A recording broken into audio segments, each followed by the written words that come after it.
President Park Geun-hye called yesterday for an overhaul of South Korea's regulations to help induce more foreign investment as part of efforts to boost Asia's fourth-largest economy.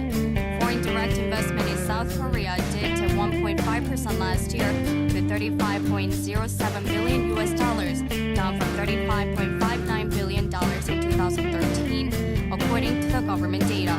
Park also reiterated her stance that local companies need to make inroads into foreign countries, saying that South Korea should take advantage of the coming second Middle East boom. She said the leaders of Kuwait, Saudi Arabia, the United Arab Emirates, and Qatar, whom she met during her recent tour of the four Gulf states, view South Korea as a role model of new economic growth, as their countries and companies have deep trust in South Korean workers.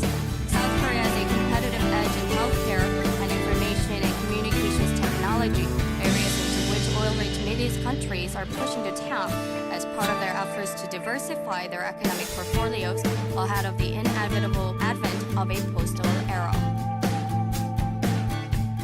North Korea announced today that it will hold a major parliamentary meeting next month, which may reveal a new lineup of leader Kim Jong-un's closest aides. The third session of the 13th Supreme People's Assembly, or SPA, of the DPRK will be convened in Pyongyang on April 9th, the Korean Central News Agency reported.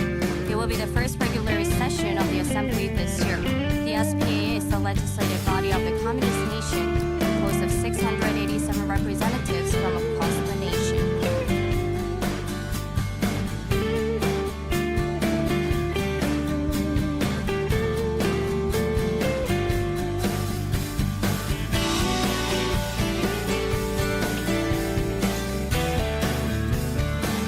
In local news, the mountain bike experience and training center will open in April.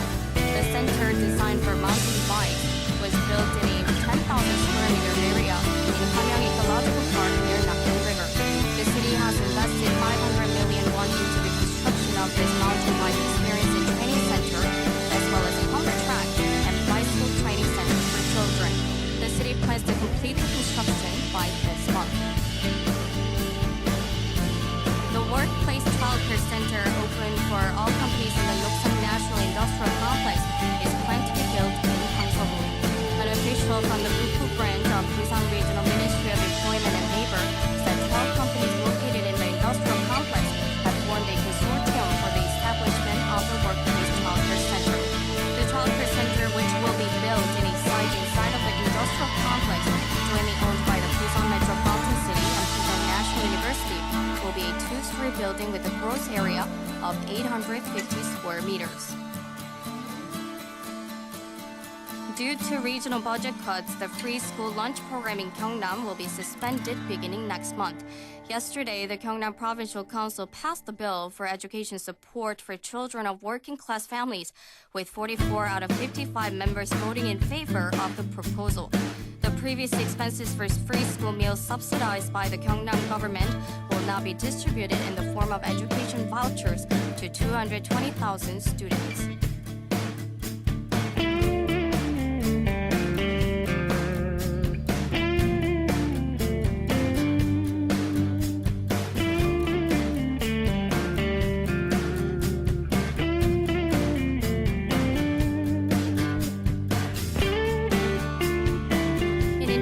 News.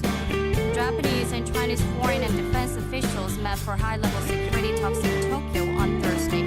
It is the first time such talks have been held since 2011. The delegations were set to discuss a range of defense-related issues, including maritime liaison mechanisms to avoid accidental incidents at sea.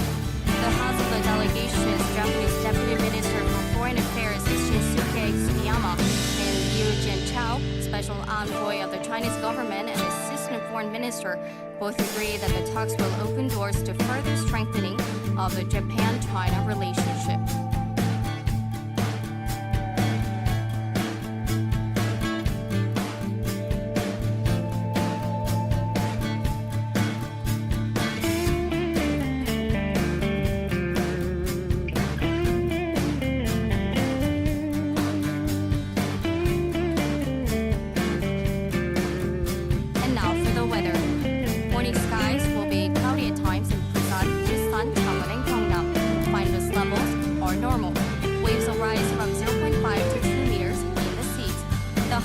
Busan is 17 degrees. It is currently 12 degrees here in Busan. That's all for this hour's news. Thank you for joining us. Now you're listening to Busan